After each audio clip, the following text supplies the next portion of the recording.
സംസ്ഥാനത്ത് വിറ്റഴിക്കപ്പെടുന്ന കുടിവെള്ളം എത്രത്തോളം സുരക്ഷിതമാണ്? കൃത്യമായ ഗുണനിലവാര പരിശോധനയും മേൽനോട്ടവും ഉറപ്പാക്കിയാണോ അതിന്റെ വിപണനം? നേർക്കണ്ണ് അന്വേഷിക്കുകയാണ്.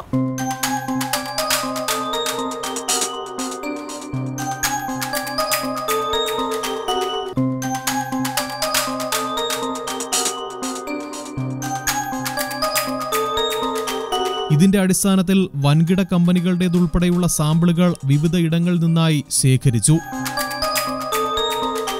തുടർന്ന് തിരുവനന്തപുരത്തെ പബ്ലിക് ഹെൽത്ത് ലാബിൽ ഇവ പരിശോധനയ്ക്കായി നൽകി. ഗവൺമെന്റ് ലാബിൽ പരിശോധനയ്ക്ക് അയച്ച 6 സാമ്പിളുകളിൽ ഉപയോഗിക്കാൻ പാടില്ലാത്തതെന്ന് റിസൾട്ട് വന്നത് 4 സാമ്പിളുകൾക്കാണ്. വൃത്തിഹീനമായ ചുറ്റുപാടിൽ നിന്നുണ്ടാകുന്ന പൂപ്പൽ അഥവാ ഈസ്റ്റ് മോൾഡാണ് 4 സാമ്പിളുകളിലും.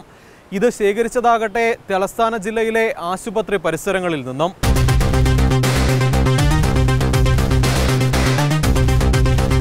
തിരുവനന്തപുരം പബ്ലിക് ലാബിൽ പരിശോധന നടത്തിയ 6 കുപ്പിവെള്ള സാമ്പിളുകളുടെ പരിശോധനാ ഫലമാണ് ഈ കാണുന്നത്.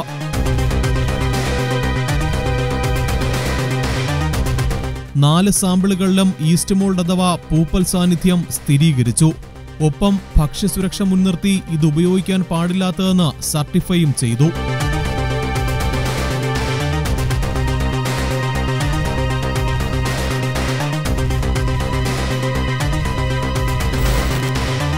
തിരുവനന്തപുരം മെഡിക്കൽ കോളേജ്, ജനറൽ ആശുപത്രി ഉൾപ്പെടെയുള്ള സ്ഥലങ്ങളിൽ നിന്ന് ശേഖരിച്ച സാമ്പിളുകളാണ് അൺസേഫ് എന്നതും ശ്രദ്ധിക്കേണ്ടിയിരിക്കുന്നു.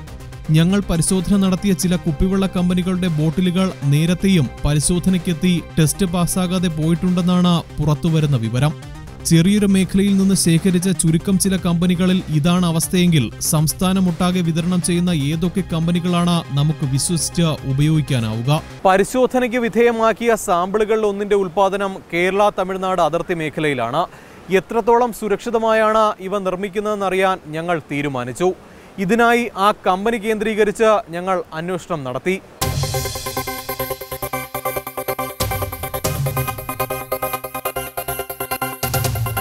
തിരുവനന്തപുരം ജില്ലയിൽ പാറശാലയ്ക്ക് സമീപം കേരള തമിഴ്നാട് അതിർത്തിയോട് ചേർന്നുള്ള കുപ്പിവെള്ള പ്ലാന്റിലേക്കാണ് ഞങ്ങൾ പോയത്. ബോർവെല്ലിന് പുറമെ പുറകുവശത്തെ വയലിനോട് ചേർന്ന് കുളം കുഴിച്ചാണ് വെള്ളമെടുക്കുന്നത്.